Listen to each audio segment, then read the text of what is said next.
Donald Trump's three oldest children, Ivanka, Donald Jr., and Eric. They spent time with Elizabeth Vargas and Deborah Roberts for tonight's special on 2020. Elizabeth here with a preview. Boy, they're all about to enter history. Yes, they are. Deborah and I had the opportunity to sit down with all three of them, and my gosh, what a day this is going to be for them to watch their father put his hand on that Bible tomorrow and take the oath to be President of the United States of America. It all started here in New York with this grand descent 18 months ago. Today, I have the honor of introducing a man who needs no introduction. Now they're about to ascend to the heights of power in Washington, D.C. The president-elect bringing with him the Capitol's new power couple, Ivanka Trump and her husband Jared Kushner, leaving behind his family's billion-dollar real estate business and her clothing and accessories brand that bears her name. My colleague Deborah Roberts spent time with Ivanka earlier this week. And the irony is you're growing and now you're stepping back. Yes, it is. It's emotional. I'm stepping away from my business.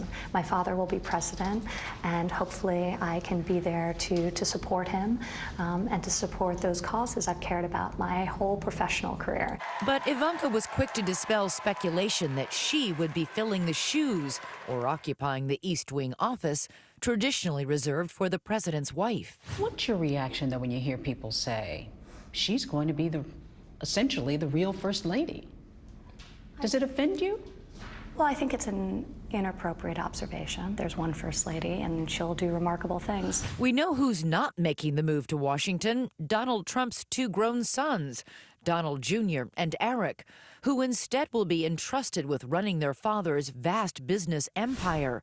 A move slammed by critics concerned it does not adequately guard against conflicts of interest. And how is this going to work exactly? You just said you're in his office, each other's office, 7 times a day.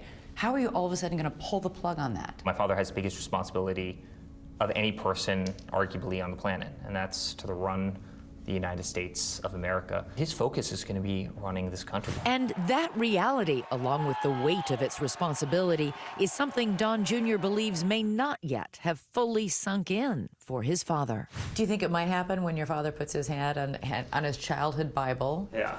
And takes that oath? I imagine it will. I don't think anyone could become that cynical that wouldn't affect them. I mean, going around the country and seeing all these people who've been, either, disaffected, from politics, but have just been through so much, to be able to, go through it and see them and talk to them. It was just a culmination of just incredible and moving experiences.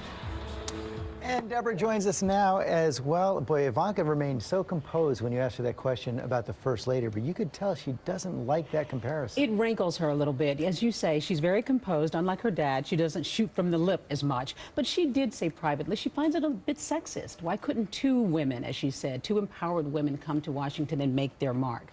So she doesn't like that, but she does accept the fact that she's probably going to have a big impact, and she wants to, but she wants to figure that out slowly. And it'll be a unique role. You also got a little more insight into that friendship with Chelsea Clinton. And she says they are friends, that they remain friends in spite of this bitter campaign. She said she'll probably go to her for advice. She hasn't just yet, but that friendship, she says, remains intact in spite of what has gone on before. And when you were talking to Don Jr., you talked about that emotion his father's going to feel when he puts his hand on the Bible. Not a really real soft-hearted guy, usually. No, the president-elect infamously has said he hasn't cried since he was a small child. Don Jr. says that might be the moment when we see the president-elect, now the president, tear up, because that will be such a moment fraught with emotion. And by the way, the two sons are unabashed hunters. They love hunting. They've been big defendants of the NRA. Their Secret Service nicknames, Marksman and Mountaineer. Oh, there you go. So, how about, did they weigh in on their dad's tweeting? You bet they did. Both sons were unabashedly defending him, saying, even when I read the words aloud, liar, loser, sleazebag, stupid, Don Jr., you have 5 kids. Do you let your kids say words like this to each other? He said, my father's telling the truth. He's got to call out the lying media when he sees it, and if he can cut out the media and talk directly to the people, even using that kind of language, they support it. But Ivanka admits that she weighs in from time to time on that tweeting like any other kid would. And she says sometimes he listens, sometimes he doesn't. She's got a lot going on. She's got 3 little kids at home as well. She does. She does. So her primary goal, she said, is to get them settled and slowly figure out the impact that she's going to have, but we're going to hear a lot from her. And by the way, the youngest of, I don't know about all three of Ivanka's kids, but the youngest of Don Jr.'s children, who've been fighting the flu this week, he tells me, will not be at parts of the inauguration and parade. They're just too tiny. They're 2 years kids, old. yeah. And yeah. Okay. We're going to see a lot more tonight from you all. Thanks very much. The full report, Inside Look at America's New First Family, as Trump said to Washington. Special edition of 2020 starting at 10 Eastern. That is tonight. Let's go over to Michael and Robin. All right, thank you, George. And coming up on our big board, cue the music. Oh, yeah. I love this. Tell you something.